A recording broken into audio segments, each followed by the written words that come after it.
கொருக்குப்பேட்டையில் சாலைகளில் கழிவுநீர் ஆறாக ஓடுவது குறித்து புகார் அளித்தும் அதிகாரிகள் நடவடிக்கை எடுக்காமல் அலட்சியம் காட்டி வருவதாக பொதுமக்கள் வருத்தம் தெரிவிக்கின்றனர்.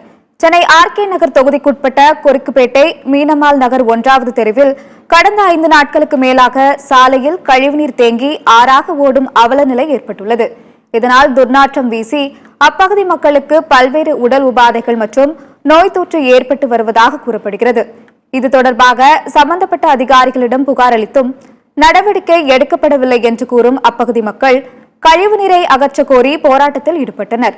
இதைத் தொடர்ந்து அங்கு சென்ற போலீசார் பொதுமக்களிடம் பேச்சுவார்த்தை நடத்தினர்.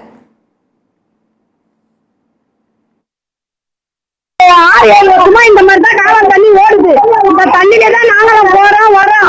வராங்க அதே பாக்குறாங்க போயிடுறாங்க, வராங்க பாக்குறாங்க போயிடுறாங்க.